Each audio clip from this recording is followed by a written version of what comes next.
Okay, welcome to this event by the Center for Philosophical Studies of History. My name is Georg Gangi. I am the center's coordinator and today's moderator. More importantly, today's speaker is Vinsent Nollet, to my left. Vincent is currently a PhD researcher at the Center for Metaphysics, Religion and Philosophy of Culture at the KU Leuven in Belgium. And I should have started the other way around. And his topic today is the violence of history, a case for a post-speculative approach to philosophy of history. And Vincent is here with us in the room, and this is a hybrid event because he's currently also a visiting scholar at the Center for Philosophical Studies of History for this month. Vincent is writing his PhD thesis on the philosophy of history of Walter Benjamin, and specifically there also on his famous but also somewhat enigmatic text, The Critique of Violence, about which I think we will hear today as well, because that's what I infer from the title of his talk. Then Vincent also wrote a master thesis on Karl Jasper's philosophy, and next to Benjamin, his research interests lie in so-called speculative philosophies of histories and their relationship, or perhaps their necessary relationship, to the work of the historian. Now, this is the first session of our autumn seminar, which will last until December. Our other talks will be on the 26th of October, Josepina Doro from the University of Kiel in the UK will be speaking about the determinacy of historical transition. I think it should be translation, historical translation. This talk will also be in hybrid format. This is so because Josepina Doro will also be a visiting scholar with us next month here at the Center for Philosophical Studies of History.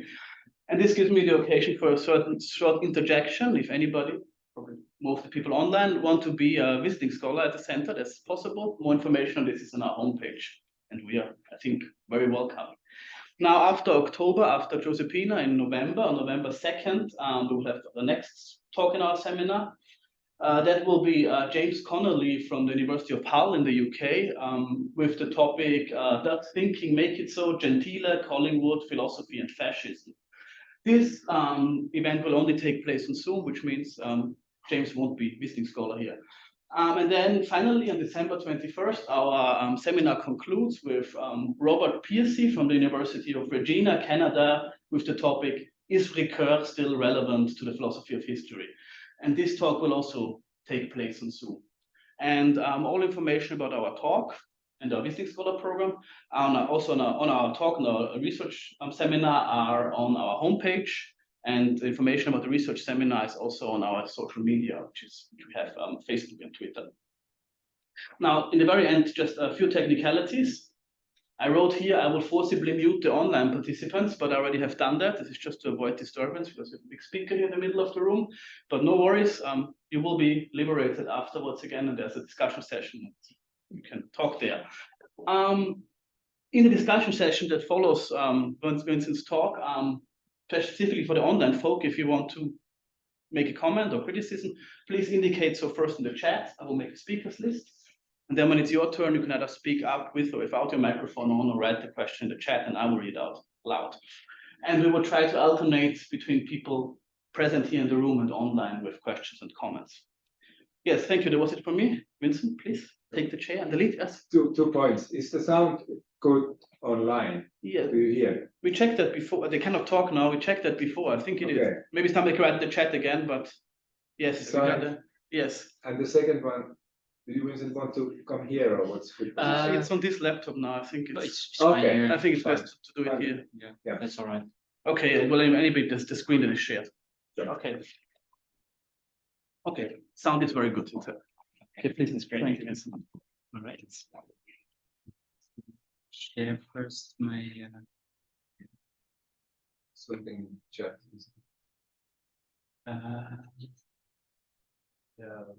like this.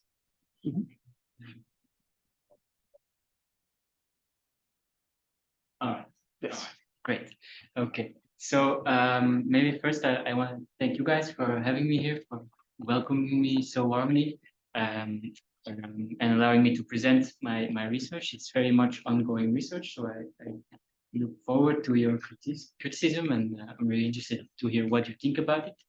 What I will talk about is, well, um, uh, the frame I put it in, or the title I gave it, a post-speculative approach, is maybe a kind of a challenging title.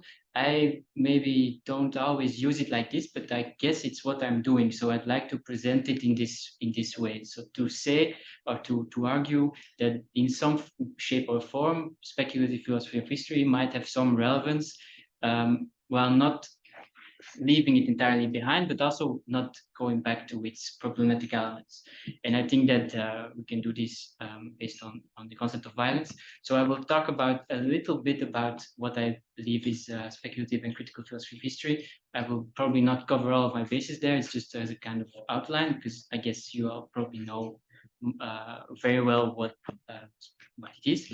And then I will focus mostly on an approach to violence, and then, as you said, at the help of Walter Benjamin. I feel like in his philosophy of violence, we can get some kind of framework for critical assessment of violence that is in some important way speculative, but it can enhance critique. So that's the main outline of the presentation.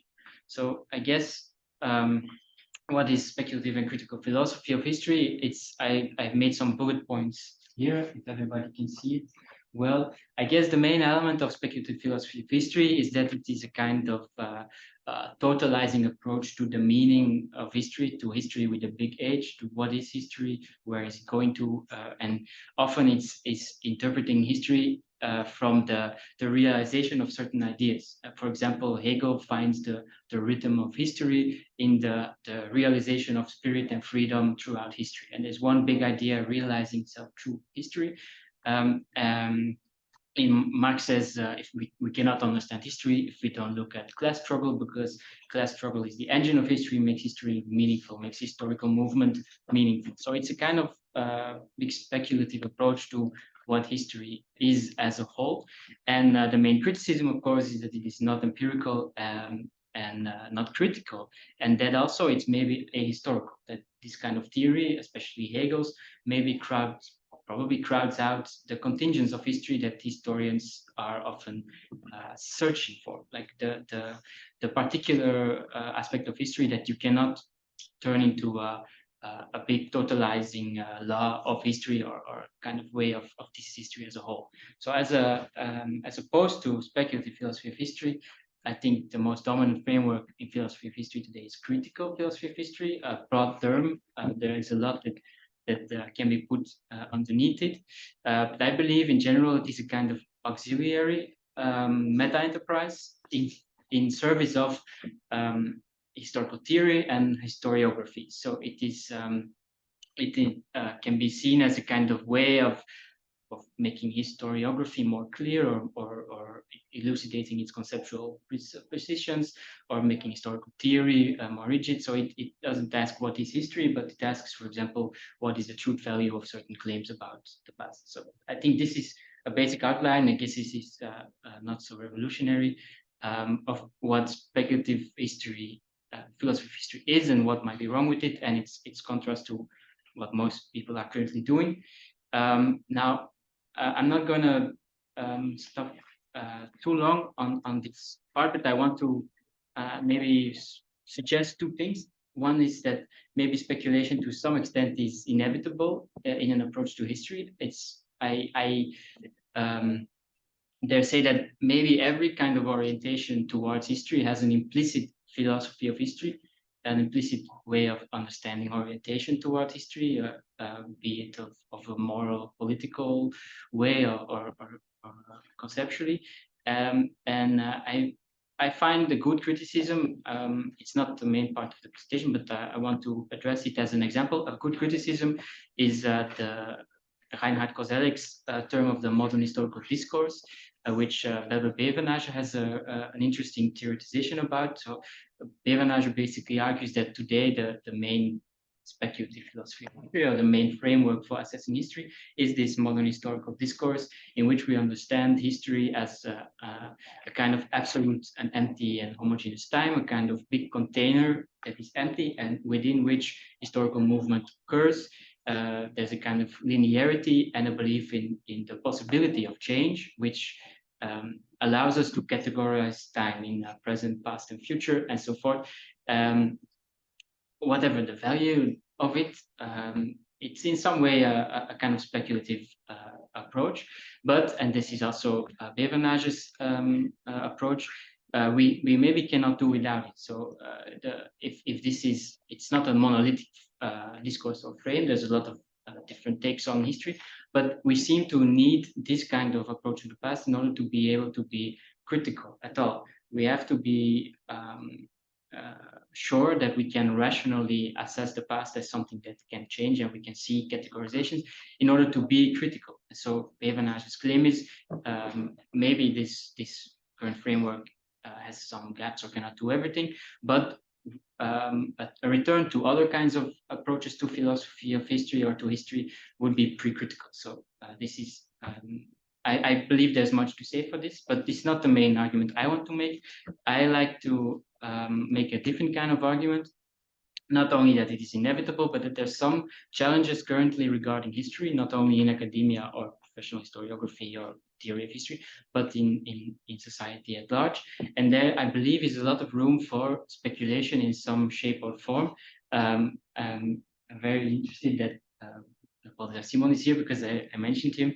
That I don't know if he would agree that it is speculation or speculative, but I found his book very interesting, The Apocalyptic Event, in which he argues that maybe, or if I understand correctly, that in order to understand what is happening today, we cannot merely use the concept of history or a historical event, because it supposes interhuman relations, whereas now there's something happening on a planetary scale, and we need to re-envision history to be able to assess it. There's also what I'm working a lot with is this idea of what is direction in society, in history, that is addressed with the idea of a debt of progress. So we no longer naively believe that history is going in a certain direction, but then the question is, how do we, are we still orienting towards history, and in what way? And maybe often, and this is an interesting book by Eva Horn, The Future as Catastrophe, maybe what is often done is the proposition of a counter narrative. So now certain events become meaningful because there is not an overarching frame of progress, but of catastrophe. And there's still arguments to make about overarching frameworks giving meaning to specific historical events, and there's always some kind of orientation. And I think our time is very interesting in this regard, because there's a lot of reconfigurations of what meaningful frameworks might be with regard to history. And so this is the point where I like to make a case for speculation, mainly because I believe that, and this is now my specific approach, that there are some concepts that maybe some historical concepts fundamental for history or philosophy of history that disrupt their own understanding to a certain degree. For example, I believe, I will not delve into that today, I will focus on violence, but I believe that the concept of transience or contingence itself, the thing that historians seek to identify, the contingent nature of history in contrast to historical laws or to natural laws, might be something that itself challenges coherent narratives about it. Might be something that you have to approach more speculatively. And when you do, when you claim that history is transient, is contingent, that is to some extent a speculative claim. So these kind of concepts, I believe, are at least speculatively interesting, give us a critical approach to a search for coherence or for orientation. And especially violence is also one concept like that. And so I believe that if we want to meaningfully critique the value of speculative philosophy of history, we have to be able to account for these concepts on which our understanding of history relies to an important degree. And while I will not say that we need speculative philosophy of history entirely, I believe there's something to say for a speculative approach to these concepts. So now what I want to what I should emphasize as well is if this speculation is to be meaningful, it cannot outbalance again critique. So there has to be some way of relating speculative philosophy of history to critical philosophy of history in order for it to be meaningful. We cannot. There has to be a balance between both attempts. So the speculation has to start from a connection with critique. We cannot go back to a Hegelian theoretization of the totality of history. So it cannot be a repetition of these uncritical identifications of key historical events that direct history. And it has to be able to productively, visibly add to critical philosophy of history in order to be meaningful. And so what I want to do in the rest of this presentation is to say maybe violence is a kind of concept that we can use speculation for. On the one hand, I believe the structure of violence, the meaningful structure with which we understand violence itself, I will expand on this later, makes it difficult to assess it. It disrupts its own understanding to a certain extent. And my argument is that it is not evident to understand violence from the perspective we normally understand violence, which is morality or moral political frameworks. But maybe we can see violence as a historical principle that is capable of generating its own conditions of possibility. And I will expand later on what I mean with that. So that's my main claim. So now, what is violence? If we approach it more generally, if we want to assess what violence is, I believe a very good framework or definition or engagement we can find in Hannah Arendt's work on violence. In any case, I should say, maybe I should also highlight that what I want to seek out here is violence in relation to history, violence in a moral political framework. Not necessarily every kind of violence, but violence that can be historically meaningful. And in this sense, I believe a basic definition or basic approach can be that violence is a kind of forceful action that violates a certain framework and is always in some way related to such a framework. So, for example, physical assault is perceived as violent because it violates certain moral standards we held about the integrity of a being. A revolt is understood as violence because it violates a given moral political framework about the legitimate authority in place. So violence is always in some shape or form a violation in that sense. That is instrumental. So it is always a means-end relation. It is a means to achieve an end. That's like a structural identity of violence that is a means to an end. And so Arendt says, importantly for this presentation, that the conditions of possibility of violence lie outside violence, and that violence itself cannot be durable or formative, cannot be an end in itself. So the conditions of possibility of violence, she argues that the means of violence have to be directed, guided by the ends to which they are put, and they are not durable themselves. If we want to force people into doing something with violence, we hold a gun to their head. She says this is not a durable way to do that. It always presupposes something else, a kind of power base, like an example. No single political government or whatsoever can only with means of violence be empowered. There has to be some kind of underlying legitimacy or adherence. And so violence cannot be historically formative and is only a means. So it's only meaningful within such a framework. And I will try to later argue against it. Benjamin argues against this. The main issue with this, I guess, and this is where I want to pitch in, is that there's a certain problem of secularity in this kind of assessment of violence. So that is to say, at a basic level, the instrumental conception of violence is very volatile, and it depends on the standpoint you take. Like the same action can be violent or non-violent depending on the standpoint. Like this is a very what's the word? Maybe it's not a fair example, but the assault on the physical integrity of somebody by holding them hostage is considered not violent if it is done by the police in the adherence of a set of laws that render it possible. So the instrumental nature of violence depends on the end to which it is put, and it gets its meaning in that way. So but then on the other hand, even understood as violation, violence still has an ambiguous effect, has a kind of forceful capacity, in the sense that as soon as if we understand violence as a violation, it means that it intervenes in moral relations, try to upset them, try to go against them.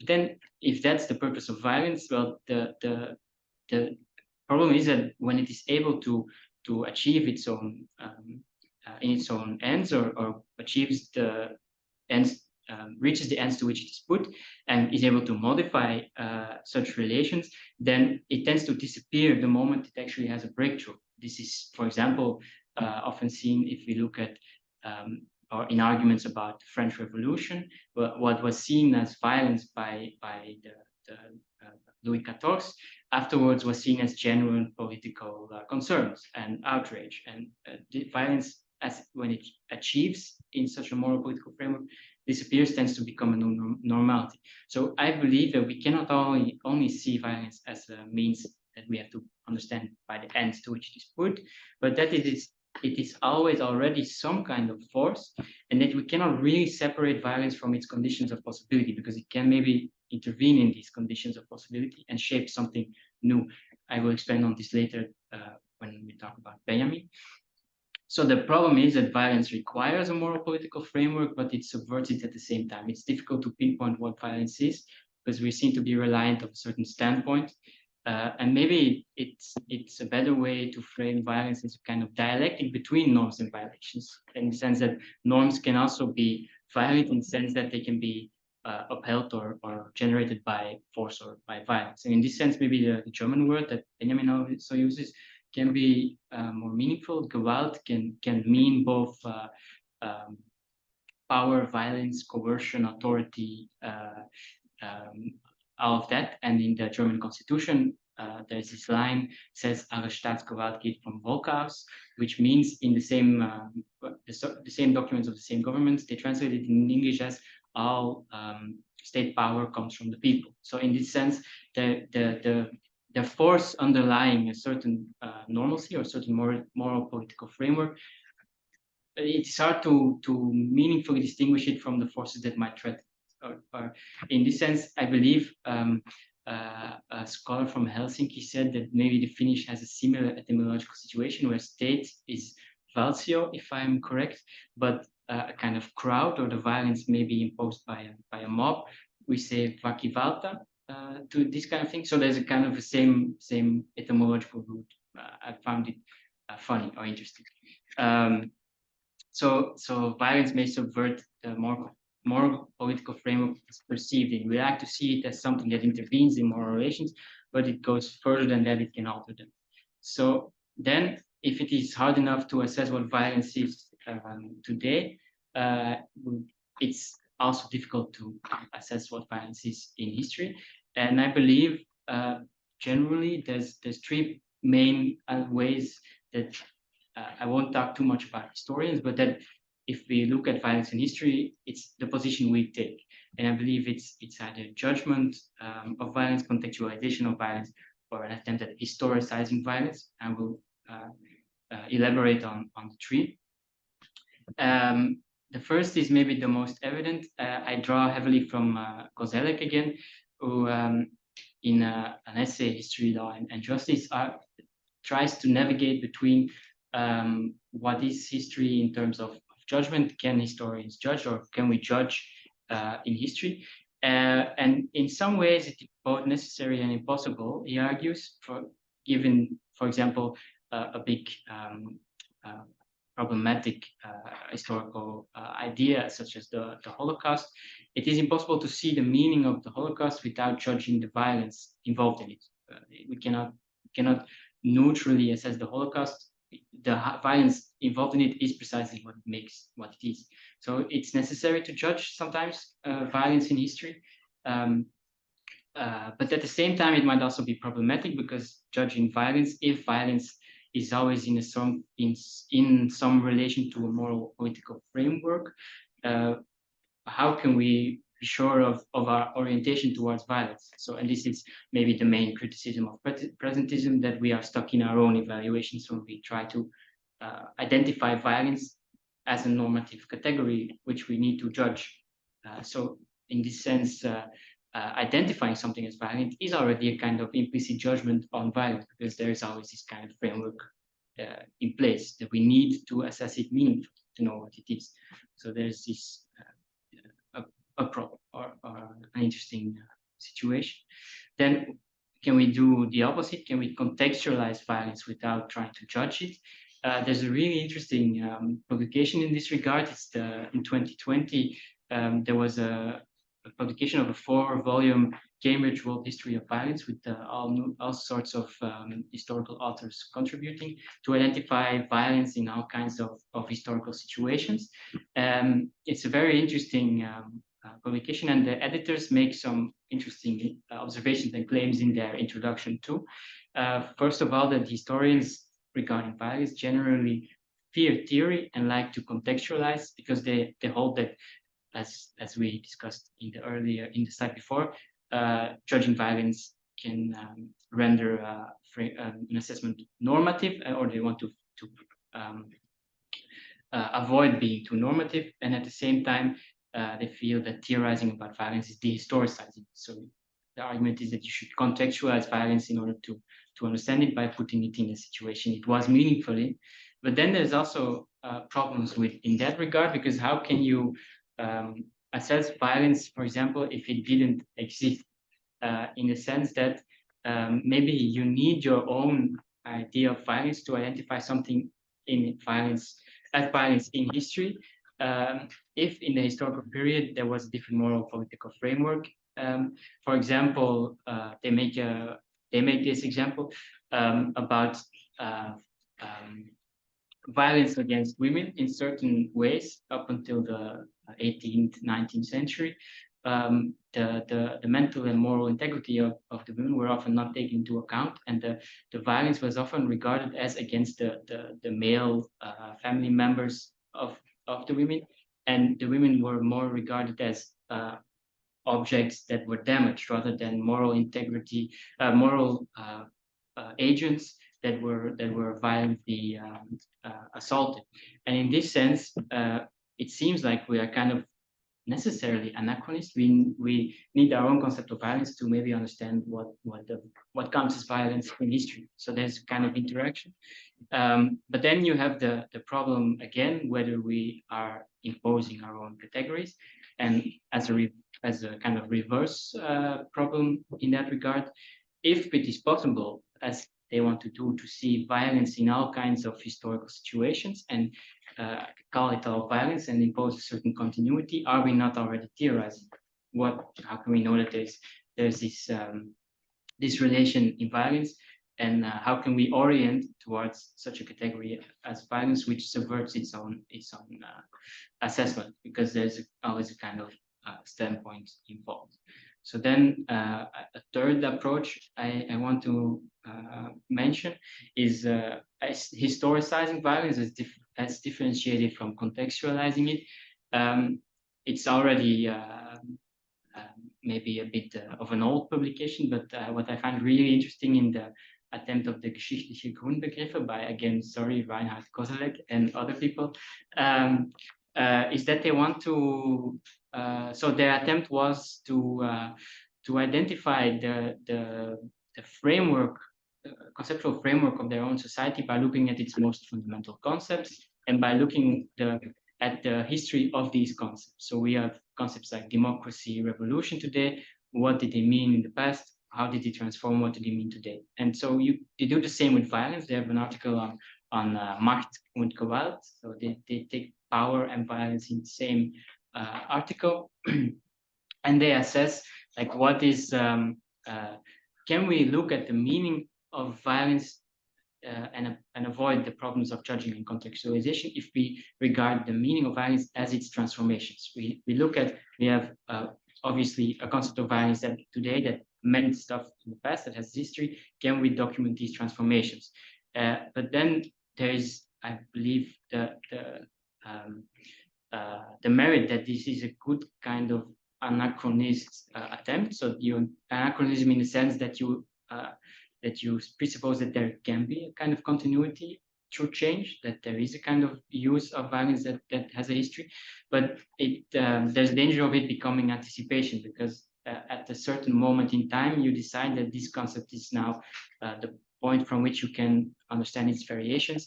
And again, it is difficult to orient towards your own and the past moral political frameworks in which violence, in a certain sense, is meaningful. So this is a kind of problem that derives, I guess, again from our understanding of violence as means via the ends. So we understand violence in relation to what it inspires and how it is judged. And this might be a fundamental issue. And now this is maybe a bit unorthodox. I don't want to argue that what they do is good historical theory, but there is a kind of good idea to get from what Marx and Engels did. They were the first to understand violence as not an instrumental principle that we use to get something done, but as a social formative force, something that can be durable, can have durable implications of history and historical change.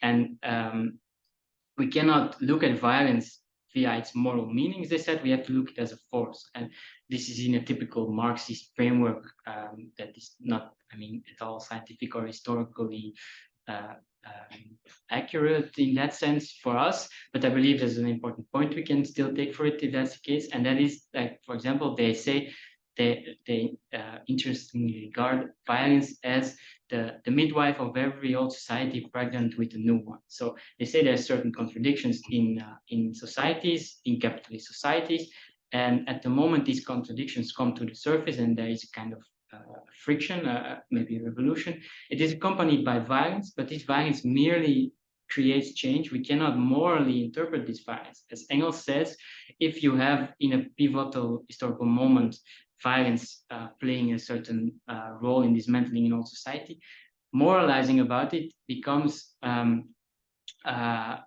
saying it is immoral holds no significance, because precisely a certain framework has changed. You cannot, again,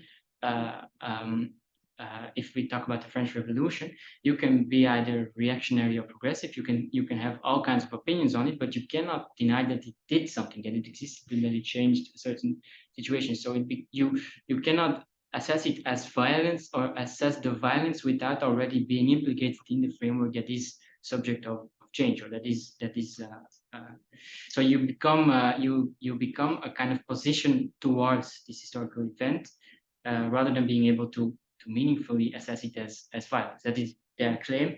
They're of course revolutionaries, but I like to take this idea as an interesting portrayal of violence as something historical, rather than merely being a means to an end. So what I want to take from this first part, and then I will talk about Walter Benjamin, is that if we want to come to terms with violence in history, we have to do a couple of things, I believe. We have to be able to understand the volatile semantics of violence and its dialectical meaning, its interrelation between norms and their violations. And we have to be able to in some way move beyond the instrumental and physical manifestations of violence in which we usually perceive violence. We have to go beyond the frame where violence is understood by being judged in a certain sense, to be able to meaningfully talk about what violence is, or whether what its moral significance is. So it is, in a sense, not productive to say whether certain manifestations of violence are just or unjust without the backing of a philosophy of history that is able to account for its dialectical operation. This is to say, a kind of standpoint towards history, a moral political frame regarding history. But then the problem is that this is impossible, because we cannot go back to Hegel, who says, now I'm at the end of history and I can say what the right direction and meaning in history is and what moral orientation in history is. We cannot achieve that. So we are faced with a problem in that sense, if you want to orient violence in history. So, but then we can maybe make some more modest considerations and try to regard violence not as a moral category in a strict sense, but to try to rephrase violence as a historical category, in a sense that we can try to assess in a transcendental way the way in which violence may create its own conditions of possibility, and in which violence may have some operation in history without necessarily judging it. So trying to regard it as something more structural in a more speculative sense, and maybe that might shed lights on its moral significance or its relation to its judgment in morality, in moral political frameworks. So that's how I come to Walter Benjamin. So for the remainder of my talk, I will assess Walter Benjamin's critique of violence, which I believe is a good framework for this kind of approach to violence. And then I will summarize some key insights I think we can take from this. But so first, who was Walter Benjamin? Maybe I can say some brief notes about him. He was a very eclectic, contradictory figure in a lot of sense. He was a German Jewish philosopher in the 20th century. Considered himself a cultural critic, wanted to be the best cultural critic of Germany at that, and has a very interesting, record of publications, in the sense that he is, as I said, he's a very eclectic thinker who went to all kinds of the spectrum of philosophy. He had a kind of romantic influence. He in important ways considered himself a Marxist as well. He wrote important nihilist texts, even was a Jewish mysticist that developed Kabbalah scholarship. And so it's very hard to pinpoint what Walter Benjamin is or did. But I believe like Arendt once described him as a pearl diver, bringing these singular ideas back to the surface that are really clear. And in this sense, I believe as Benjamin, maybe we don't have his whole bibliography or his whole. He even has a text on weed consuming. Yes. So he has a lot of differences, a lot of contradictions internally. He has all kinds of different takes, but we can use him because these fragmentary writings we have of him often are very analytically strong, in the sense that they evoke strong ideas. I guess the most famous works of Walter Benjamin is Media Theory, the work of art in the age of its mechanical reproduction, which is kind of a Marxist history of media, and the thesis on the concept of history, which is this very final document. It's a very mysticist, Marxist pamphlet about in which he opposes that there is a progress in history and he wants to formulate a moment of revolution. I will not talk about that. The text, but this is his text I guess he's the most famous for, and he gave it to Hannah Arendt and to Gretel Adorno, the wife of Theodor Adorno, right before he had a tragic death. He was trying to flee from Nazi Germany, and at some point ran out of luck, and allegedly was in a moment of desperation took his own life, but we know very little about what really happened. So what I want to talk about is another publication, is Critique of Violence, or Critique der Gewalt. It's one of his earliest texts, 1921. It's not, in a sense, a work of philosophy of history, but it contains one, I would argue. And some context of this work is that Benjamin wrote it in Berlin in 1921, so a few years after the Weimar Republic was founded. And this was a very tumultuous moment. There was right-wing putsches, left-wing mass strikes, a lot of police violence. And in the midst of this kind of conflicts, Benjamin wants to formulate questions about what would be a just kind of revolution. Can there be a just revolutionary violence? Can we find a real alternative to violence? How can we be non-violent in all of this? What is legitimate authority in this polemic climate? And he worked on a politics project that he, as usual, did not finish. So we only have the Critique of Violence, which is a kind of preparatory work for a politics project, which he never wrote. But in itself, it's already very analytically interesting. It's often interpreting the same sense of Carl Schmitt's thinking of politics and violence and law. It's often seen as Carl Schmitt's opposite. So it's Jacques Derrida, Theodore Agamben, they wrote influential works which kind of determine the frameworks in which this text is interpreted. Just as a general background, I will merely focus on the way it, I believe, contains a philosophy of history of violence. Now, this is a very ambiguous text, so I will try to walk through it. I believe, importantly, we should look at first at the opening statements of the work. There's like 5 key sentences regarding violence. So Walter Benjamin begins to say, with if we want to have a relevant critique of violence, we should be describing it as the presentation of the relation of violence to law and justice. We've been discussing it, that violence has this sense of intervention in moral relations, in moral settings, and can transform them. So we have to determine these relations. And then, importantly, he says, for however effective a cause may be, it becomes violent in the impressive sense of the word when it intervenes in moral relations. So violence is this kind of causal intervention in moral relations, which can alter them. And this is Benjamin's basic approach to violence. And he says the sphere of these relations is designated by the concept of law and justice, which he interprets in a broad sense, I believe. So law is a kind of approachment of real established lawful frameworks of a given society, real constitutions, but can also be the governing norms, values that really exist. Whereas justice is the other of that, is what the law always aspires to be, this kind of dialectical relation between law and justice, our ideas of justice and our actual law, and violence intervenes in the way we regard these things or can alter them. So he says, with regard to the first of these, importantly, it is clear the most elementary basic relation in every legal order is the one between means and ends. So Benjamin interprets violence in relation mostly to legal orders, to existing norms and values, and the way they relate to violence or even dependently.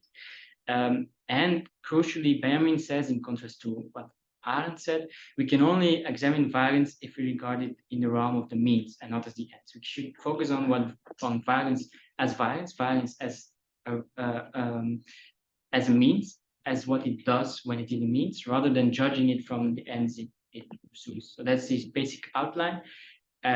So the work, The Critique of Violence, is a kind of case study of this time in Weimar Germany, and Benjamin argues that regarding the meaning of violence, most frameworks interpreting violence are in a sense legal philosophies, philosophies that relate violence as a violation to a certain norm, and they want to identify what the norm and what the violation is, and there is a kind of legal framework in thinking violence. And he mostly says that there's 2 main ones. There's a kind of idea of natural law, in which violence is just a natural given. Earthquakes happen. There's all sorts of violent relations in the world. The meaning of violence is whether you use it for just ends or unjust ends. Whereas what he calls a positive approach to law is to historicize violence. So violence is only, we should look at violence merely legalistic. In a certain society, violence cannot be meaningful. Maybe for us it is not anymore in this sense, but in that sense, according to those moral political frameworks, it had its place. And he says that both share a fundamental dogma, which renders the critique of violence necessary, because in a sense, both approaches look at violence through its ends.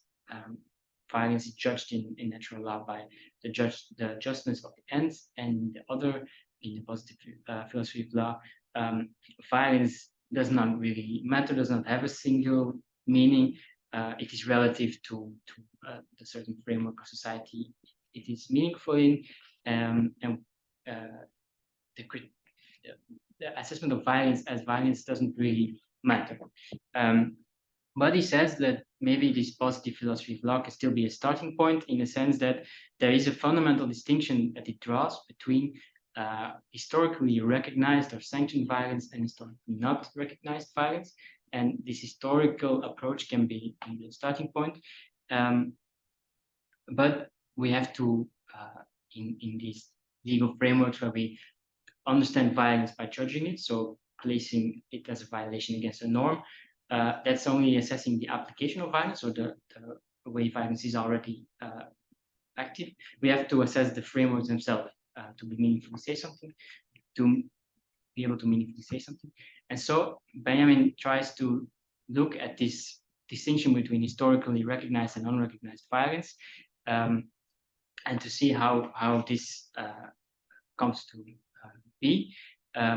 Historically recognized and unrecognized, he also uses natural and legal ends of violence. So historically recognized violence or legal ends are ends that certain state uses, here in this example the Weimar state, and natural ends are violence that exist outside it. Now, so Benjamin says violence relates to law.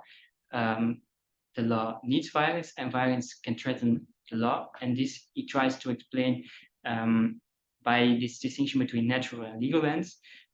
So Benjamin says the law does not actually protect the legal ends it puts, so the things that it considers just or unjust, but the law itself. So Benjamin, this is a claim that he makes, a radical at that, says that we don't punish mass murderers because from the standpoint of the law, because what they do is wrong, but because it is threatening to have this kind of violence outside of the law, because it might threaten the reach of the law. So that's this kind of take on law. So the law needs to protect itself. And so Benjamin says there's a certain law positing character that is present in all violence. And he says this is mostly shown in what was at that time very actual, the idea of strike. So Benjamin takes from an anarchist thinker called Georges Sorel a distinction between a political strike and a proletarian general strike,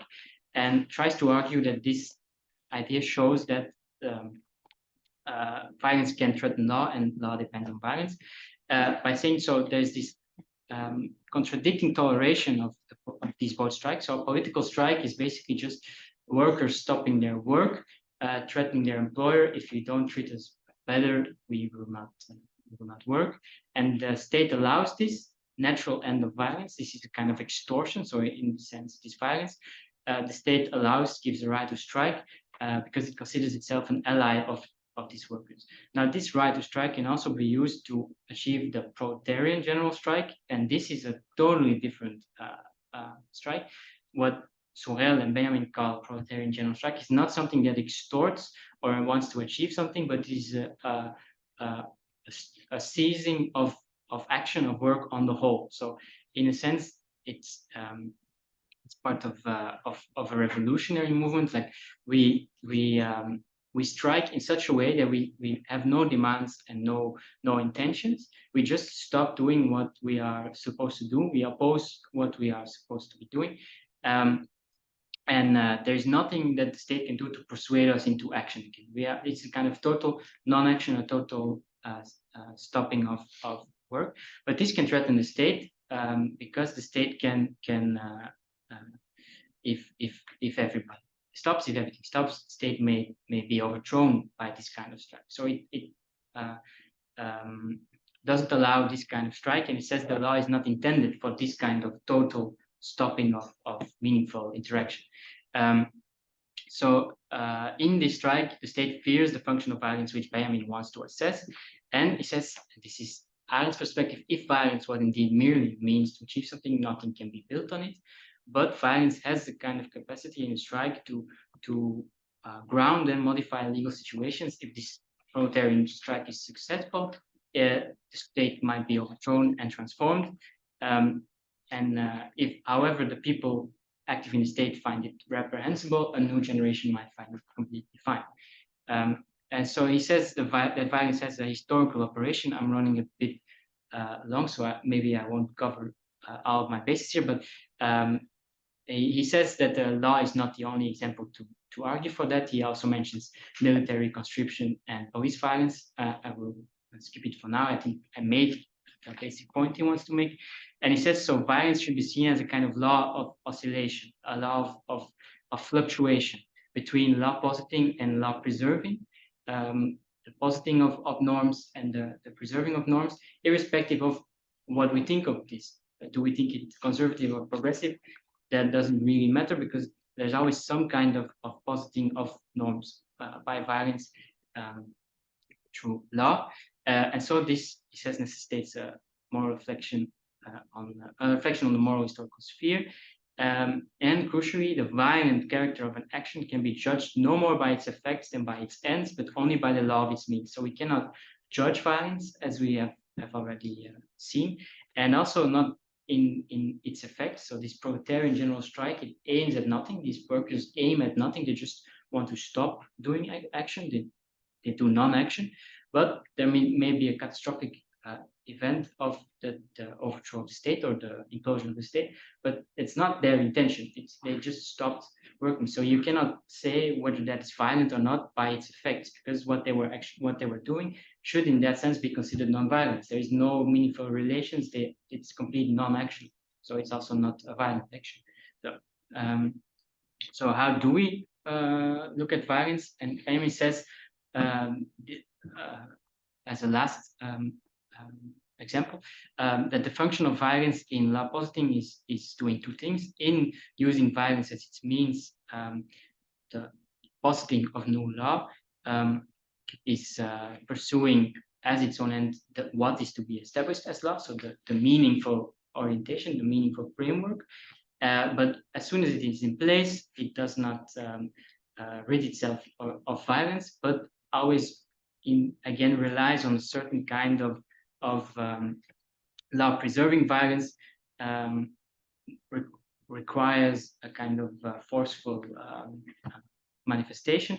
And maybe this is what I mean when I say violence of history, rather than that violence only operates in history. People do violent things to achieve certain ends. We should also look at violence as in some way relating to historically meaningful frameworks. These frameworks, to a certain extent, depend on a certain assessment of violence as this law of oscillation, as this dialectics of norms and violations. So Benjamin says we can only scrutinize this violence, this law of oscillation, through a philosophy of history, which is a very speculative one at that. Because in some sense we need a kind of position beyond the mere data, beyond the mere judgment of certain actions, to be able to meaningfully say something about violence itself. And so Benjamin, of the speculative claim I want to highlight through Benjamin, is that instead of judging violence or looking at violence through its ends, we can see violence through this idea of means, as means a law of oscillation, and we see this fluctuating relation of historical meaning mediated by violence.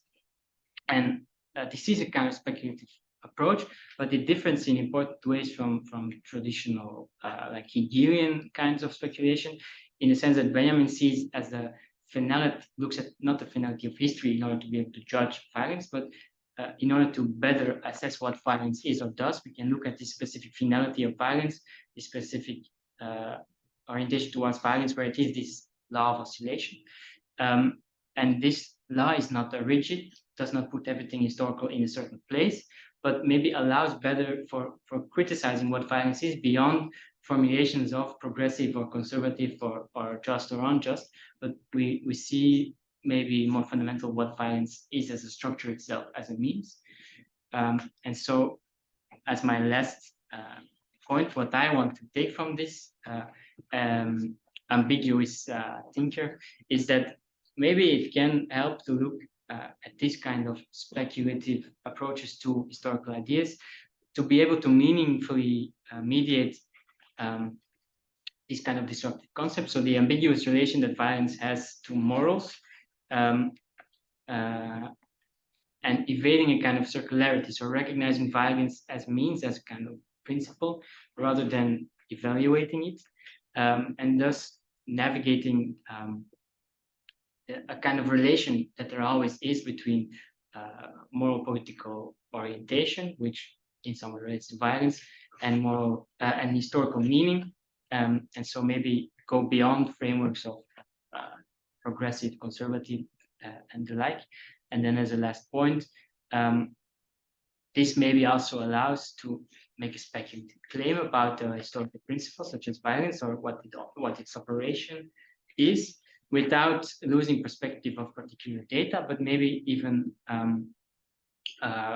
enhancing the potential for critique. So we don't want to capture history in a certain lawful operation, but to see violence as this kind of law of oscillation as always being this kind of principle enhances maybe the potential for critical assessment of what violence is or does, beyond the problems that we otherwise have when we look at it in history, that we might be judging it or trying to contextualize it in a framework that we cannot assess meaningfully itself, and that is implicitly already given.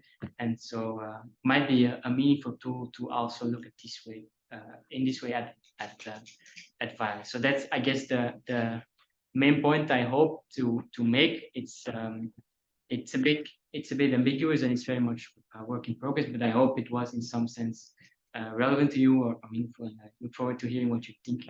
Thank you for giving me this opportunity. Thank you. I think maybe while I unmute the people online and unshare the screen, maybe somebody here has a first question or comment. And let's just Yeah, maybe we can take turns. Yeah. In the room and then. Yeah. That's. Would you like to start? Yeah, why not? Okay. Yeah, very, very interesting stuff, something new that I haven't really heard, and I don't know about Benjamin at all, really. I guess I start with the beginning. I have some questions about the way you talk about speculative philosophy of history as opposed to post-speculative philosophy of history. So maybe just to go back to that first square, and if I could ask you to restate the difference again. What's the main difference between, on the other hand, speculative philosophy of history and then post-speculative philosophy of history? And there's a thought behind that. Sometimes when people talk about speculative philosophy of history, we know the big names, the Hegel and the Kant and the Marx, but then other names go under it, which are like Spengler and Toynbee, and then we are and so on. Yeah. And actually, when I once was thinking about this, it seems that people in the box of a speculative philosophy of history are not alike necessarily. Toynbee, for example, makes empirical research and makes like this kind of super generalizations of the dynamics of cultures. So in a way, he does a lot of empirical stuff. While Hegel, okay, someone told me that actually Hegel does it as well, but not that I have read. Yeah. But yes, typically Hegel or Kant doesn't do that kind of thing. Where is your thinking with this post-speculative philosophy of history located? Yeah, that's very interesting. I think it's in this sense really similar that what we call critical philosophy of history or the modern historical discourse is also not monolithic. There's a lot of differences, and it's the same in speculative philosophy of history. I think I focused on one key aspect, I think, where they make rather than assessing historical practices or historical concepts critically, they try to formulate history in terms of key concepts and most likely laws. So if we mention Spengler, it's interesting because he has a kind of, in a way, a sort of structural relationship to Benjamin, because Spengler is saying that we shouldn't look at the surface level of historical meaning, but that in order to meaningfully understand history, we should look at the laws underneath. And in this sense, there's this kind of rise and decline of civilizations. We can look at the structures that are recurring without needing much empiric. We can conceive that this is a good framework. Benjamin also formulates in some sense a law of history, namely this violence. Violence is always recurring. There's always some kind of but in a different way, not in the sense that he wants to capture history with this law, but that it allows us better to critique maybe what the idea of violence is.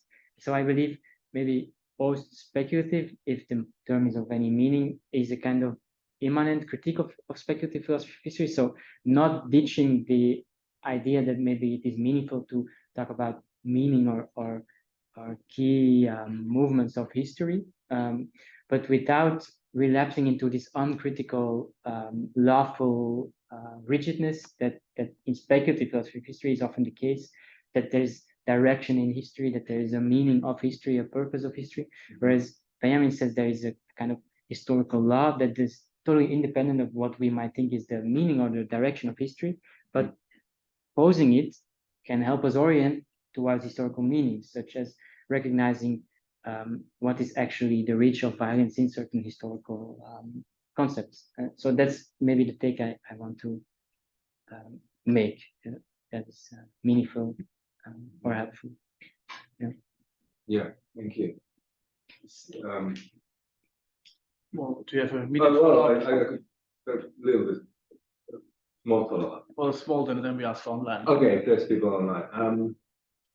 Two small questions which are probably would require big answers, but the meaning of history. Yeah. I mean, is there a meaning of any history?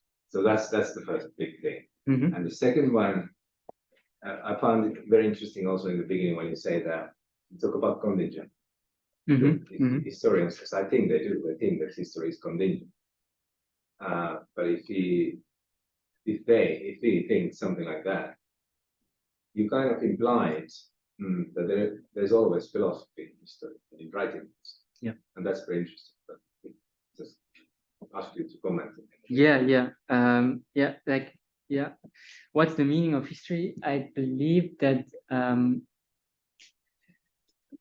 maybe I haven't done empirical, I don't know how to empirically prove this, but I believe that there's always a kind of implicit meaning involved in a historical assessment, because otherwise you would say events are absurd or meaningless. There's always some kind of coherent approach, or in historians, the idea that what they're doing is meaningful in advance, that you can do historical research.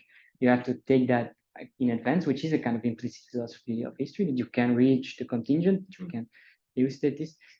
I think in speculative philosophy of history, this is the main thing. We want to know the meaning of history. Where are we going? These big questions about what is humanity, and maybe that's not really helpful. But these kind of considerations are always I feel there, but they are implicit. And by making some of it explicit, and using it in the way like Benjamin does it, may be more. This is an unfair comment, but maybe more honest sometimes, maybe more helpful productively, because history, like the data of history, are no longer available. We have only an indirect possibility of reaching them. It's always in some sense related to a coherent and overarching idea. We want to say something meaningful about something happening in a certain society that is built on certain ideas regarding meaning and orientation, or maybe orientation is a better word, moral political orientation. Would you accept the claim that while history doesn't have any meaning, history is being made meaningful? Yes. By historians. I think that's what, yeah. Without going into does history have meaning or not? I guess it's something that we cannot assess, or it's a very difficult question. But I believe historians make history always meaningful in some sense by doing it. Yeah. Sure. Yeah. Okay. Is there a question online? Nobody wrote something in the chat, so I'm not sure. Maybe there's no. Otherwise, of course, people can join in later. Is there any more question here in the room? You must think we this question first, and then see online again. Yeah, just very small clarificatory things that In the earlier part of your talk, you noted that contingence is a speculative principle. But what does it mean for it to be speculative principle? I mean, take just the concept of contingence. Yeah. So the point is, it doesn't seem to be anything specific to a relation to history. We think of all sorts of things as contingent right now, right here. Yeah. I mean, typically we think that the realm of politics, that's the space of contingent. What point would there be to do any politics if we believe that we live in the world? So that just seems to be. I mean, why it's a speculative principle? It's a condition of possibility of something. Of course, yeah. And we might even someone might even have a position that it's actually true that certain things are contingent. Yeah. We make it as a claim that holds for the universe. Maybe it doesn't, but you might at least argue for it. Yeah. So just try to understand the difference of whether there's something particularly specific as you apply that type of background assumptions in the case of historiography rather than in other realms of reality. Yeah. Because then, I mean, maybe this is the outcome that if that counts as speculative, then it becomes trivially true that sure, all sorts of history is bound to be speculative because you have a bunch of conditions of plausibility to even inquire on anything like historical inquiry. Yeah. That's really interesting. That's, I guess, very at the core of. I don't know if I can fully answer that, but I believe like what makes it speculative to say that history is contingent. It seems, as you said, like we cannot know whether the universe is contingent. It's in a sense a certain claim about what history is or what history structurally is, namely contingent. But then it's always the question, how do we assess these contingents? And in this sense, there's a really interesting book by Sewell, The Logics of History, in which he has has a few chapters on the difference between contingents and structure, like freedom and agency and historical structure. And he tries to argue, because there is this basic in historical theory, a basic paradox between structure and agency, because agents in some way engage with structures and are influenced by structures, but then if an agent is influenced by a structure, how can it be a free agent and this kind of thing?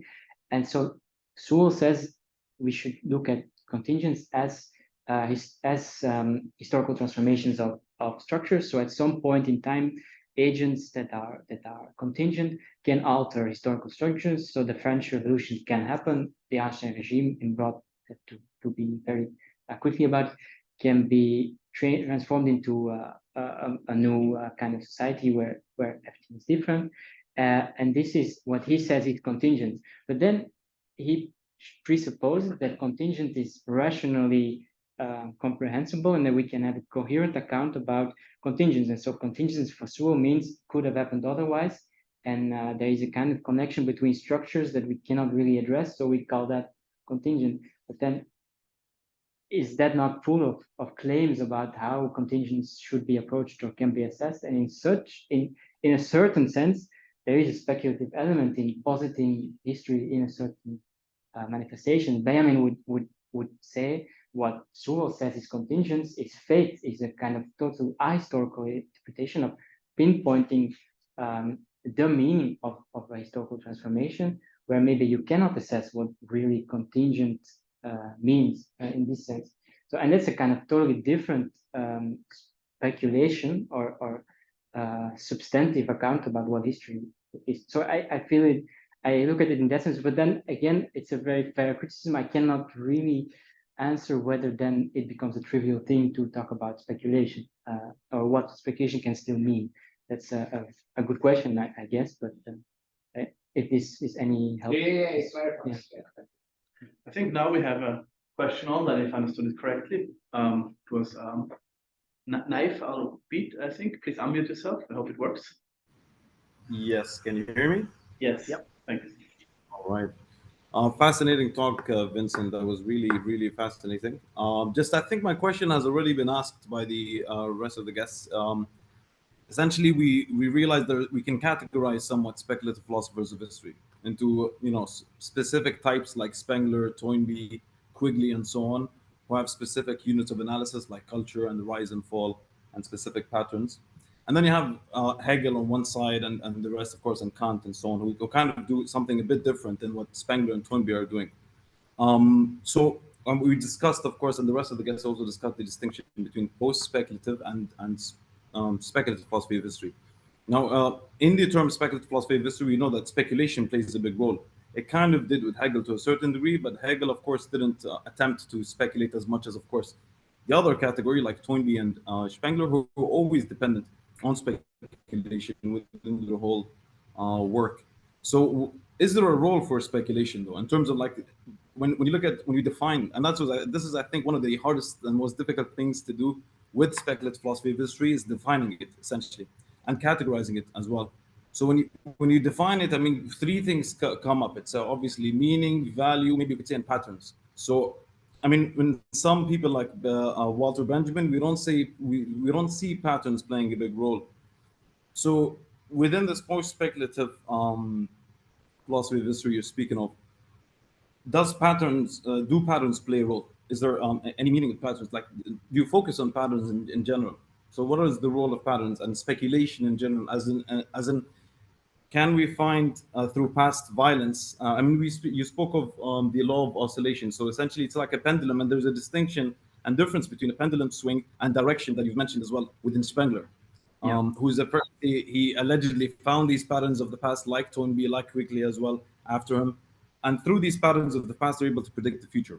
So, yeah. So, what is it? What is the role of speculation Yeah. in post-speculative philosophy Yeah. of history?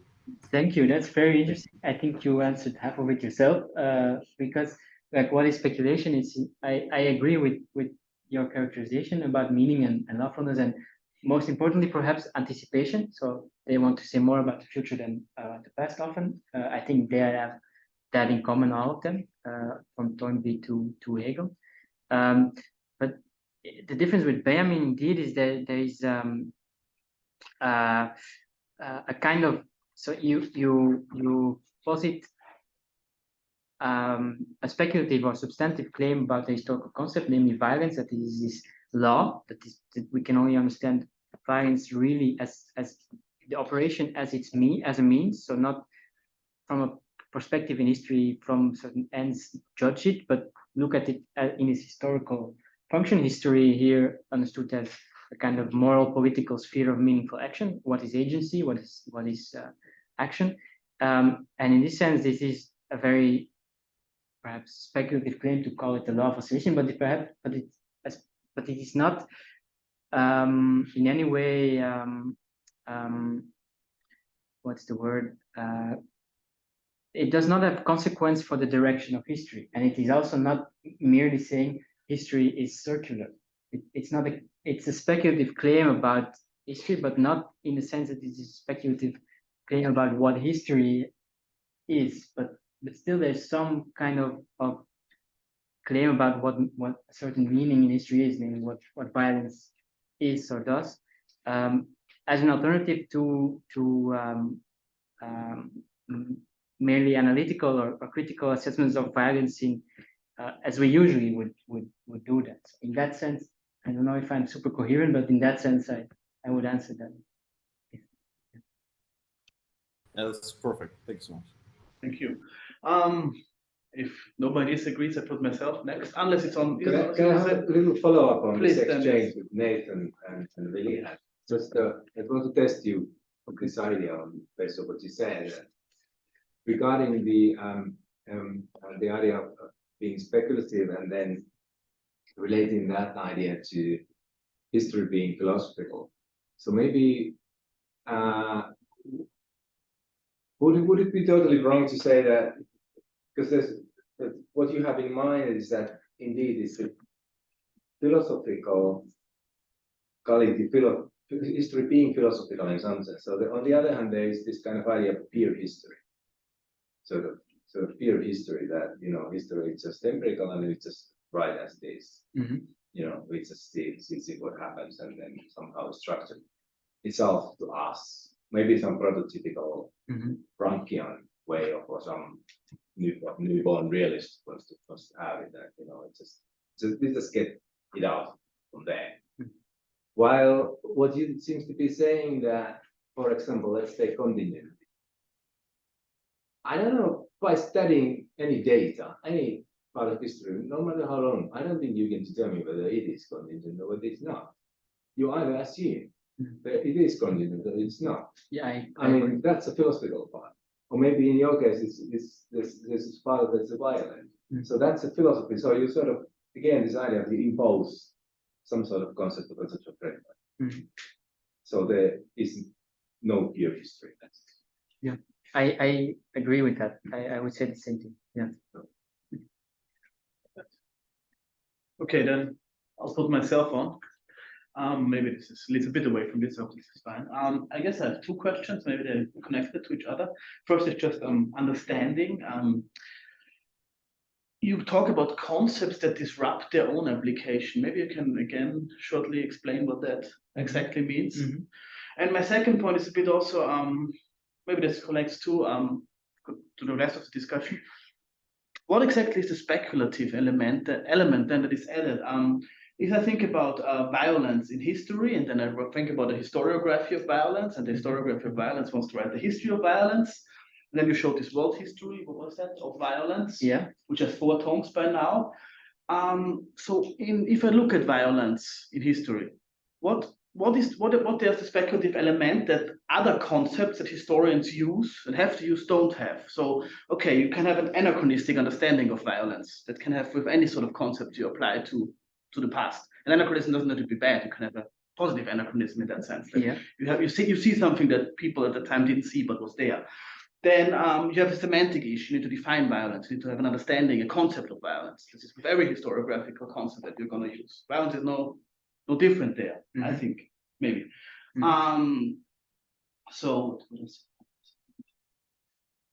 And then you have these differentiations between judgment, contextualization, and historization. Okay, historians contextualize and historicize, I'm not sure what exact difference is, all kind of stuff in that time, and then they also morally or otherwise judge even violence. Okay, and for that you need values. It's an axiological question. I'm not sure if that means speculative. Okay, and it can be the values of the time, or it can be anachronistic again. You use your own, I don't know, you judge past violence and whatever wars by modern human rights violations. Obviously, you can do that, and then you make a moral judgment. But so you can judge any other historical happening. You can judge the invention of writing by your modern values. And maybe historians do that. They will say it's the greatest invention that ever have been made in human history, perhaps. And maybe there's definitely some value judgment that is not sort of backed by the evidence in that. So that would be then the question: what is exactly speculative element? What defines violence as a speculative concept, so as compared to any other concept the historian applies? I guess that. And the first one is what does it mean as concepts disrupt themselves? Take it as you wish. So what I think that's the key. So I mean, this is very much open to debate, but I think that there are some concepts historians use that or we use when we talk about the past that are only meaningful, as you say, from their evaluation, from standards, from standpoints, but at the same time, this is not contingence is another kind of disruption. We talked about that, but in a sense of violence, it can only be understood from a moral political framework, but it at the same time has a certain capacity to, as I tried to argue, to uproot such a moral political state. So understanding violence is often equated to judging it already implicitly from a framework already in place. In order to perceive something as violent, you have to place yourself opposite to it, because it has to be, you have to be able to perceive a violation, and this a certain framework is is present. And then so the question is, how do you assess violence in relation to this framework, and what violence is actually maybe doing there, without saying, without arguing that understanding violence is localizing when we perceive something as violence and when something not as violence, or when violence is wrong and when it is not wrong. That is very historical, contingent contextualization of violences, as this Cambridge project does, which is very interesting. But there's always something that escapes involving violence, because it has a capacity to uproot its own evaluation. We cannot maybe perceive the violence we are self-positing, like when we interpret something else as violence. And so I didn't mention this in the presentation, but for example, there's a lot of volatility involved in what violence means today as an illustration. So there's maybe a good example. There's at the moment these big climate strikes in the Netherlands, where they occupy the main highway to the city, and they just sit there. They do nothing. They just sit on the street and they demand that the government stops subsidizing fossil fuels. And then there's a big debate about who is violent and what is violence. And are these protesters violent because they impede public roads? Or is the police violent because they chase off people with water cannons who are doing nothing? And interestingly, did not oppose another big protest occurring every so often months in the Netherlands of farmers protesting the other end of this climate change. And they allegedly are treated very differently. So what is violence depends on your standpoint, and these standpoints can collide, and so you interpret each other in violence. So I feel like it gets us nowhere if we want to understand what violence is or how it works in moral frameworks, by judging it, because then you end up in this semantic instrumentalization that you cannot avoid. So you kind of posit violence yourself by analyzing, by identifying it. You posit yourself in front of it, if that's clear. So in that sense, I believe violence is very how do you say, elusive. It's very escapes the frame we use to interpret it, because it can subvert it. That's why I try to maybe go a different approach and to say, well, can we posit violence not as a moral category we use to organize our moral reasoning, but can we maybe use a historical category, or understand it as a historical category, to see how it operates outside of or in relation to its evaluation. So maybe there's something more fundamental in what violence does, and in this sense, Benjamin posits it as a moral causality, so something that can change moral relations. Maybe that's a better way to look at violence than its judgment, to understand what it is doing, like in its entirety. So that's the kind of claim I try to. I don't know if you think that's convincing, but just a very short follow-up. Are you then suggesting with Benjamin that we should define as violence, and historians should define violence semantically as that which changes the moral order of a society? So like a proletarian general strike or something. Yeah. But that's an interesting question. Okay. I guess because that sounds to me it's the other way around. Why would of course you have to have some understanding of violence so as to approach it to your source material as a historian and then see if it was violent. Yeah. But to approach a very, very modern or not so modern understanding of violence with Benjamin, and then go about history with that, and then make a lot of stuff that is considered perhaps violence, not violence, because it's not only if it changes the moral code of the moral understanding of society. Yeah. That sounds more like an anachronistic understanding to. Well, yes, perhaps in some way it is. Okay. Maybe it has useful points too, but thank you. But that's interesting. You answered the question. Yes. Maybe is there online still another? Nobody has said. Is there question or comment online? Otherwise, here as well. Anyone here? You look like you want to. Yeah, I could go on a little bit about the violence stuff, because I was also thinking about, and now listening to further what you explained to Georg, and because if you go to approach this very practically, then I'm interested, what do you do? I mean, what do you do in a piece? It's one thing you read Walter Benjamin. It's another thing you apply some notion of violence to history and historical events, let's say. And I wasn't sure that what's really the crunch here. And now what you seem to be saying to Georg, that the violence would be a historical category that operates. And then that brings me to the idea that this is some new definition of violence, which is then applied. Our history is seen through that new definition of violence, because then occasionally you talk about moral features of it and what the concept is and what is its relation to means and ends and so on.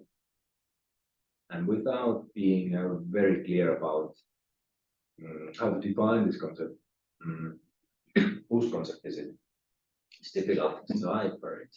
Because just this is my speculation. That's just going to be a little bit. Question was actually already done, but I just continue a little bit. If you think about of course, we have the concept of violence in some sense. Whether it's sharp, it's another thing. We have a concept of violence. It comes with some knowledge. Of course, because of language. I mean, because of language already. Anyway, so if I bring a cinnamon roll to Willie, and someone accuses me of being violent, I think that's wrong use of it. It's not like that.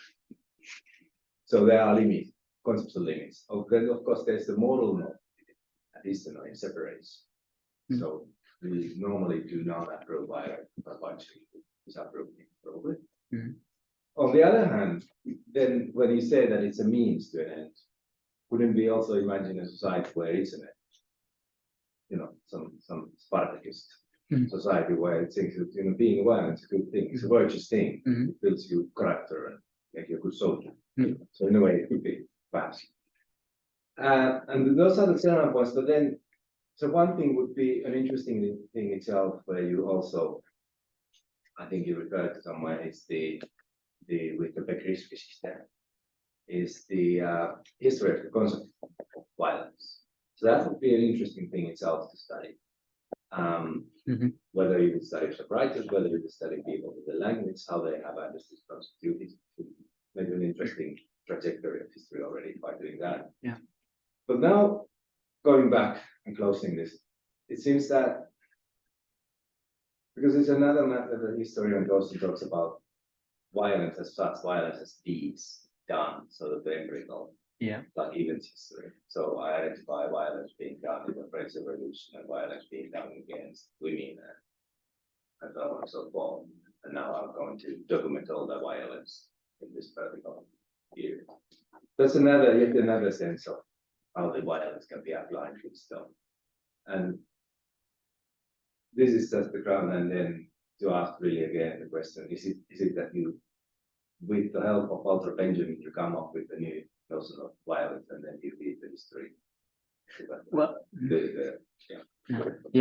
well, I think I related a lot to history now or historiography, but I won't. I'm mostly doing theory or only doing theory. So I don't propose like a new definition of violence that I can write the history of, but I try to assess rather like if we are writing the history of violence, do we maybe also need a theoretical category that can help us elucidate what makes the violence we want to write the history of meaningful, and in what ways can we really think it beyond like judging it or evaluating it. And in that sense, it's interesting that the Spartan society, in that sense, like a very specific idea of violence is the end there, or it's glorified. Like you have to be strong, you have to be. But I think that's maybe not entirely what I would say my violence in the causal sense. Like in a sense, and this is maybe a kind of provocation, but maybe in the sense that I understand violence as a kind of moral intervention. a boxing match is not violent in the sense that both parties agree that they are gonna hit on each other. They at the end they hug each other, they walk away. If you play in the mud, you become dirty. If you box, you have a few bruises, but there's no violence, no violation of certain framework. But then, if we want to assess the meaning of such a violation of the framework, we cannot do that only from the ends of violence or from the certain evaluations themselves. So this operation between frameworks, I think I want to assess, and in my broader project, it's a lot about Benjamin to assess how he thinks like a speculative philosophy of history can help being critical violence, or what the relation of thinking history is to moralizing certain things. So that's the broader project, but that's maybe very theoretical in that sense. So yeah. Yes, we had one comment online. Nick Nielsen wrote, Benjamin implies that violence is pervasive in history, and then he quotes the concept of history. Yeah. There's never been a document of culture which is not simultaneously one of barbarism. Yeah. This is actually a very very strong strong position, or This is a a strong very- point, like, you know. Yeah, it's a very strong point. Maybe there is continuity between what he says in the critique of violence and that. That's always something that escapes. But in my personal exegesis of violence, I believe that in his early years he wrote a different kind of philosophy of history. I'm trying to argue for that. And here it's this is in his later years is really a Marxist, criticizing the capitalist bastardization of society. So there's always a kind of barbarism in this capitalist structure. I believe that's relevant, but that's kind of different, Benjamin, than what I'm trying to assess. Pure exegetical comment. This goes even beyond capitalism, right? Yeah. It's culture. Every document of culture Yeah, is but equally in the one rest of barbarism. Okay. but yeah. Okay. Is there online or in the room? Okay, in the room, let's wait shortly if there's online something. Question or comment, but doesn't look like it. So, Yeah, I want to go on with violence. Very straightforwardly first, that do you think that contingency and violence, they are similar? Are they both speculative? Are they on the par? Well, in a way, yes, because they maybe require certain standpoints regarding history. They disrupt some. You have to have a kind of claim, in a sense, but maybe they're not. How do you say? In how they do that, I believe it's not the same. It's a kind of similar difficulty in approaching a fundamental historical concept in its content. But in a different way, contingency is hard to comment without some kind of speculation. Then violence, I guess violence is more related to a kind of more political standpoint regarding history that in some way becomes speculative, or that you can rather understand violence speculatively to better elucidate these more political frameworks. That's what I try to do with violence. It's in a way similar as a problematic key historical concept that is at the same time difficult to pinpoint in one appearance. In that sense, I believe there are similar problems, but they don't operate similarly in that regard. Okay, fair enough. And then in your reply to Georg, you said that it's that you're treating it as a historical category. So Yeah. so as opposed to what? So not as opposed to a phenomenon Yeah. that has various exemplifications throughout the history, and but it's somehow a category that the interpreter applies. Well, maybe. Or, Yeah, in a sense, maybe category is not the best word. Maybe like a historical principle, like not like something that has a kind of historical workability, like historical again in this sense, this moral, political, meaningful talk about action, like what is action in the moral political world and historical agency. Then violence has a certain historical operation in disrupting frameworks, in disrupting and violating moral norms, and maybe changing historical periods even. And in this sense, I try to. It's your interpretive category that you stipulate that this is what I understand with violence, and then you go on and see whether what are the instantiations of it in history. Because so my justification for saying that's a case of violence, and then that's why. Well, because the transgression of these boundaries happened there, and so it fulfills my definition, and this is why I consider it as an instance of violence. But I mean, if that's perhaps but I feel like what I want to get out of it the most is that it allows you to relate to its relation to morality without being moralizing per se. So a kind of maybe independence of thinking violence without being implicated into a moral evaluation already. So I guess that's a kind of what I mean. But there's that's a good point, and that I need to elaborate on when I. Maybe it would be helpful to contrast it or compare it with some other. I mean, we could be interested in democracy or the history of self or fairness or value or beauty or whatnot. So we start with some kind of a concept. Otherwise, we would be just blind to the text. So whatever material we are studying, and we might be corrected in our that it doesn't apply here, maybe. But I don't know whether you want to be corrected about your concept of violence. You think that either it fulfills these conditions. If it does, it's violence. If it doesn't, it's something else. Well, no. Maybe it's a starting point, and maybe a lot of things indeed can be interpreted as violence if this is the kind of framework. But I try to see it as a way to escape these moralizations, or as a starting point for. But it's a very good criticism. I don't have an immediately an answer of how I will work on this. I guess it's something to think about. Yeah. Thanks. We have a few more comments from online. First maybe first shortly online.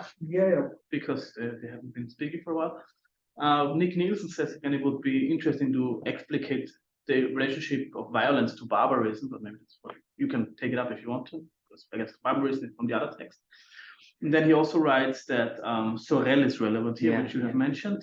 I had a slide about him. I didn't mention it. And he's coming from a radical labor background and argues for revolutionary violence from Bergsonian principles. And then Knife Albeit says again, I feel it's a variable that is present within most other speculative philosophies of history, as in, regardless of their approach or model, all of them, Spengler, Hegel, Toynbee, Quigley, Kant, etc., would agree that violence plays a critical role in the mechanism of history, a unifying factor somewhat. So I guess the point here is that most speculative philosophers of history, one level, one other think that violence is central to history as a speculative or whatever principle. And that's very Marx. I didn't really get into that, but I think like Marx is, without regarding him as a historian or just as examples, he's the first one to formulate violence as a social formative force, but also in a way in which violence loses everything that makes it violence. Like violence is merely the pangs, like the trouble you have when you're giving birth. Like it's not something that like it accompanies historical process, but it is part of a historical lawfulness. But while violence may be ungovernable itself, may be like hard to turn into that kind of rigid law of history. So in this sense, I differ from that. And also Sorel makes that criticism of Marx, that Marx is too evidently subsuming violence again in some kind of structure. Sorel makes a difference between violence and force and says, I mean, this is a very Marxist or syndicalist frame, that there's a difference to make between the force upholding a society, and violence is always for Sorel that which intervenes, and it's something that you have to do actively. You cannot expect it to happen. So this is to merely comment on how they thought the revolution was gonna happen. So, but I don't think I completely align Benjamin with this kind of lawfulness regarding violence. Benjamin interprets violence as a different kind of law, like not as something as part of a historical movement, but a kind of historical operationality or something. without implying direction.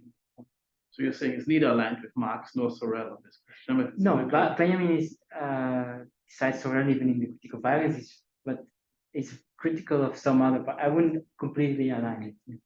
But not Balish. By the way, I occasionally remembered Sorel's work when you were talking. Anyway, it will be a short question. I just try to approximate your point of view. Can we say that violence is a metahistorical category that transcends history in a sense of history making rather than intrahistorical elements? Or maybe both. In the sense that it is very much like this law of which we can meaningfully see historical change through violence. I wouldn't know how far I would go in that, but I do think we need a kind of understanding of violence to meaningfully talk about historical change. For example, if sorry that I mentioned Kozelek so much, but I find it really interesting that he says that today a certain concept of revolution is required to think historical change. This abruptness of change of direction in a progressive sense. Like there's going to be more freedom in history through a kind of revolutionary event, and this you can be either for or against. But this is how we orient in history, according to Kozelek, to a certain extent. But then I guess Benjamin's category goes beyond that, beyond having to say that a certain violence is good or bad, progressive or not, that in a revolution, a certain change happened that we can assess through its positing of law in the broadest sense possible, and then we can relate it to what it does on a moral level, but that we don't necessarily have to adopt these moral frameworks in which in which violence is wrong or bad, wrong or good or meaningful in a reactionary or conservative or that orientation in history, I believe, is always in some part related to these moral political categories of change of direction in terms of moral political categories such as freedom or like when we interpret these big changes in societies, it's in some way like a revolution or a war or crushing of a revolution or something that changes these relations or relates to it. I'm not super coherent anymore. Okay, we have another comment online, maybe a final comment, we can decide on that. Nick Nielsen writes, think of the scene from 2001, the movie, A Space Odyssey, when the one early human kills another, their violence is the origin of history. So we don't have it only in speculative philosophies of history, but also in cultural products. Right, the hour has progressed a bit. We could have another question, but I think it could also. Just want to make a note. I think I didn't realize it in your presentation, but you make an interesting claim that you seem to be making, that violence is a sort of necessary factor in history. Well, yeah. Are you? Changing the moral or the moral regimes. Yeah, but what do we mean with necessary? Like necessary for really understanding history? Yes, maybe, but necessary in history. Like, as a kind of lawfulness. Claim or whether it's another kind of claim. I try to keep it a critical claim of historical thinking, not Well, but the thing that in order to change moral or morality, they have to be violent, right? Like violence, but not in the sense of bodily aggression but a kind of overarching idea of this dialectics, this change. Yeah. Okay, then we have, I think, one more online and Willy, so there's two more questions still. I think it's Knife, I'll beat again, or maybe he just left. Oh, yeah. Yeah, can you hear me? Sorry, yes, please, you first. Quick comment on the same point as well. So essentially, Kant is not necessarily a purely speculative philosopher of history. He's mainly known as a philosopher. But when he did go to that specific objective, his objective was I mean, the problem that he that made him write philosophy of history is violence and the chaos within history. To make meaning, he created his own, I would say, a linear perspective of history, trying to see history as the betterment of the state of affairs, socially, economically, politically, for man. Um, but in the end, in essence, your argument is exact. It's antithetical to that. Somewhat, you're saying that, in essence, no, we need to face it. We need to face this violence, and in some sense, it's the main fuel of the mechanism of history. Yeah. So that's something that I noted. Yeah, I don't really know Kant's philosophy of history so well, but maybe this is also a good illustration is that the difference between Benjamin and Arendt. So Benjamin is very pessimistic when it comes to violence. We cannot eradicate it. It's a kind of historical. Arendt says that there is a certain possibility to formulate a politics beyond violence and to base politics on like the freedom of persuasion of each other and coming to terms and argues that there's no no violence involved. But the question there is like often history is interpreted more in a more political way by aligning historical change with their meaning. So the concrete physical change in the French Revolution, which was which was a mass massacre, is the introduction of a kind of progression of freedom in history. So we interpret what happened in terms of the idea, and we coincide the idea with what happened. And in such a way, maybe this violence as a principle is also a way of saying that you cannot necessarily found or ground the meaning of historical change on connected to what is happening. In some way, freedom as an idea is amorphous. It's really hard to pinpoint now where exactly is freedom, what is freedom. And so the French state today will say that they invented freedom and that they are a free society, but it has a lot of critics in that regard. So this becomes again a very semantic contestation. So in that sense, I think I like to think violence as a criticism of coinciding historical meaning and historical matter. Like what is precisely historical change, or what is precisely, is there something that precedes the meaning? Is there some force preceding its evaluation or even its judgment or justification and so on, and being able to assess that without necessarily or trying to avoid to relapse into a kind of evaluative approach yourself. But it's, I mean, unless you're a Hegel, it's very hard to do. To have a neutral assessment of history is not the intent, but just to critically engage with these competing frameworks. Okay, then. Last question, really, and then last word. Well, So when you for instance, in your or what they're you reply that whether violence is sort of necessary to history and so forth. So what I want to put my finger is that isn't just saying history way too vague here? Yeah. I mean, you might think that if it's a category, whatever that exactly means, but to make sense of anything right now, for instance, if it's a historical category, it's a present category as well. If we're going to understand what's going on, we have to avail ourselves to the concept of violence. Otherwise, we don't grasp the reality in a correct way. Same goes for all sorts of concepts. What is fair, what is not, what is beautiful or ugly. I mean, we have a bunch of concepts that we have to rely on in order to try to make sense of the world. So in that sense, for one, there seems to be nothing specific about the relation of history and violence. It applies to all sorts of attempts at understanding.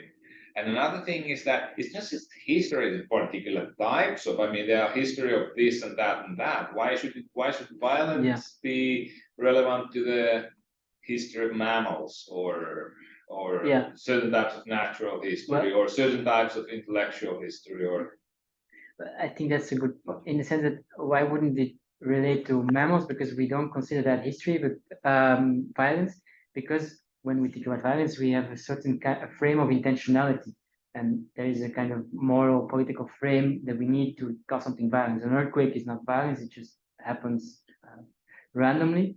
And in that sense, what I very speculatively and vaguely, I admit, call history here is this assessment of this moral, political orientation in action that is also dispersed in time today, and we want to say something about the past too, and whether we can identify the operation of this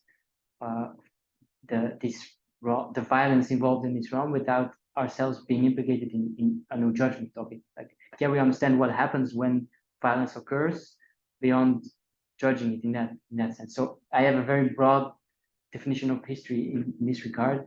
Like, violence relates to these moral, political, meaningful frameworks that we use to assess direction and orientation and so on. One more point.